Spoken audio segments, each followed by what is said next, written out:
Hey guys, I want to make a video tonight to discuss my dating life, just give a brief update. Really, I want to make this for the guys out there who are my age. I'm late 40s. Maybe you're 50, 60, 70, and you gave up on dating. Don't give up on dating. So I'll tell you what happened. I had a video about my crush. I talked about her in there.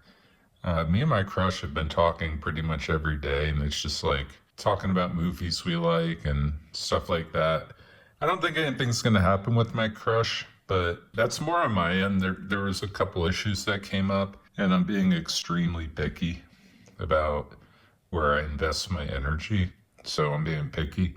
But my base case was I wanted to be friends with her, and we're friends. And, I'm totally happy with that. Now I'll get to two other things. This must have been almost 3 weeks ago, 2 weeks, 2 or 3 Fridays ago, I forget. But it's right around the time I took a big break and making videos, actually.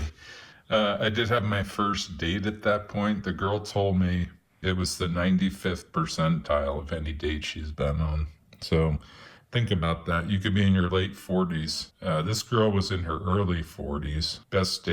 Second best date, sorry, of her life. She said there was one that was better. But I'll take that. I'll take 95th percentile, especially after a 16-year break from dating. And I have to agree, it was a great date. It was a great date. It was one of my favorite dates of my life. Yeah, it's a great date. So I won't get into what's going to happen with that girl. I just won't get into it for reasons I feel like I just don't want to. But the moral of the story is you could be in your late 40s and still give a woman a 95th percentile date. So there you go. There you go. There's light at the end of the tunnel. And now I'll give a brief update on my dating apps. I'm up to this is not to brag. I know it's going to come off as bragging, but I just want to give an example of a guy in their late 40s and that you could have success. I think I'm up to 30 girls now over 3 months. So 10 girls a month. What is that? 2.5 girls a week, something like that. That's how many matches I'm getting. Now, is that great? It's probably not great compared to the hottest guys on these sites, but I'm like a pretty average guy. I'm maybe a little above average. My strengths are intelligence, humor, conversation, deep conversation, things like that. So that's not everyone's cup of tea. Humor is everyone's cup of tea, but deep conversations, intelligence, not really everyone's cup of tea. So I'm happy with the figure. I feel like that's pretty good. Now, I'll tell you what's happened. Okay, so of those 30 girls, I unmatched, 28 of them. 28 of them I unmatched. Now, one unmatched me, and one of them I still talk to. Yeah. The one I still talk to is awesome. Yeah, she's awesome. Again, I don't want to get into what's going to happen with her or what's not going to happen with her. I don't want to invite anyone into my life unless I think they're going to come in with only harmony. And this has to do with my ex. There was disharmony in her soul, and there was disharmony in her family, her parents. So I'm really sensitive to this now, and I'm being really picky. The person has to slide into my friend circle. Otherwise, I just unmatch them if I get a red flag. So yeah, I've learned how to be very discerning through this process. So 28 girls that I unmatched, one unmatched me, and rightfully so. I was getting pushy with her. I really was getting pushy with her. I would unmatch me too if I were her, so I don't blame her. This was early in the process, and I didn't understand yet the importance of patience in asking for a date. Some girls like it early, some like it late. I should have been able to read this girl didn't want to go on a date right away, and I blew it with that. It's a bummer. She was a cute girl. It's a learning experience. I won't do that again. I was probably a little more desperate then. It was like the first week or two after the breakup. So I was probably being a little more pushy for a date. And then I got into my groove. I met new friends. I was really busy with other things. And, I kind of didn't care anymore, that's kind of the base case where you want to be. I don't care. It's either they slide in and they're awesome. This is my philosophy. I went through a pretty good relationship. I went through a good relationship. Me and my ex mostly had a good relationship. I mean, every relationship after 16 years is going to have problems, okay? But Ours was pretty good given how long we were together. And I have to be able to beat that to get in a relationship with a girl. I don't want something worse than my last one. So I need something better. That's the whole reason I got out of that relationship. I thought I could do a little better. My ex had parts of her that would drive me a bit mad, but I think I could find someone who's a really good person, a really good woman who doesn't have the traits that drive me mad. I think I can find that.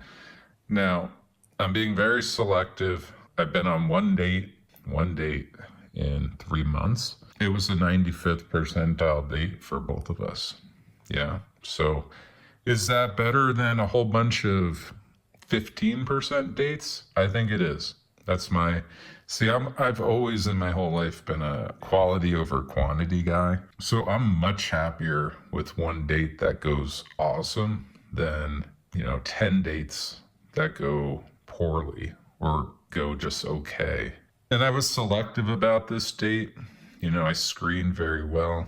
Yeah, we're gonna go out again in, let's see, I think 2 weeks. Yeah, 2 weeks. So I think it's going to be awesome again. So there you go. I'll say this too. Actually, today a woman wrote me who actually seems kind of interesting and promising. She's apparently brilliant. She's cute. She's like a 6, she's not a supermodel, but she's cute. She seemed funny. We only talked briefly, but she seemed funny. I forgot about her. I guess that's girl number 31. I don't know yet. The interaction was so short, but I gotta say, I'm intrigued. I feel like she made a good first impression. It's really all I could say at this point is that I think there is some promise with this one, but I'll give an update in my next video. And I like to talk about dating failures too, so it doesn't sound like I'm just bragging. So that girl I asked out, she was a receptionist when I cut my finger badly, and she was a receptionist. And we were talking about certain subject. I invited her out, and because I did the same thing, and she was intrigued and stuff. And I said to her, well, I thought it was funny. I said, my number's right there on your screen, because she's the receptionist and she had all my info pulled up. So I was like, my number's right there on your screen if you ever want to do that together. And then I just kind of left. And I'll say this, I don't think that's going to happen, because the activity we were going to go do an outdoor activity. And I thought maybe, I don't know if I thought this, to be honest, but I was giving myself maybe a benefit of the doubt that she didn't write because the weather was so cold. But this weekend was so warm and she still didn't text me. So I think I failed there. But you know what? Is it really a failure when you walk up to a girl, don't give two shits about her answer, and ask her out, and your heart's not even racing, and you're just like, I think you seem cool enough to go out with. I have a set standard. You seem to me that I'm just going to blatantly ask you, and the ball's in your court. Did you really fail if she didn't respond? I don't know.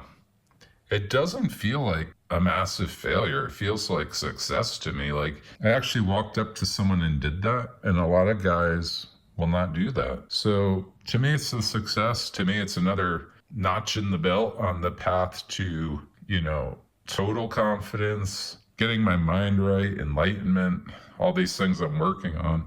It's another step. It's actually a symptom. It's a symptom of all the work I put in. I feel like 3 months ago, I couldn't do that. But then with like a month or two of work, I was able to just walk up and do that. And there you go, guys. Like, don't sit around and watch the Detroit Lions playing the Green Bay Packers. Don't do that. Pringles on your face, Doritos stuck in your teeth. Don't do that shit. Work on getting your mind right. Work on a strategy. Set some standards. Things you really... Once you start working on your mind, the standards will set themselves, is what will happen. You'll start working on your mind and realize you're totally fine being alone. I'm not lonely at all. The only time I got lonely was during the holidays, and it was very slight, but most days I'm just fine being alone. And everything I'm reading says people who are fine being alone are actually very healthy mentally. So That was nice to hear. Yeah, like, I just don't really feel loneliness. I find silence to be really nice. I find people entering your life to be what causes it is stress and what causes it, to get noisy and messy. And that's why I'm being so selective about who I let enter my life. They have to be really calm, peaceful souls who are not going to disrupt anything. I don't want, cranky people. I don't want negative people. They have to slide into my world and meet the standards I set. So, guys, that's what I suggest doing. Make a list of your standards and everything you want out of life, and then don't settle. Just say it's either all or nothing. I'm playing the all or nothing card here. I gave up an okay relationship. It was once a good relationship. Then over time, it just got to be okay. And you can see my video on butterfly in a jar theory if you want to see why that happened. But I gave up something safe that was, solid. We probably could have rode that out the rest of our lives, actually. Probably could have done that.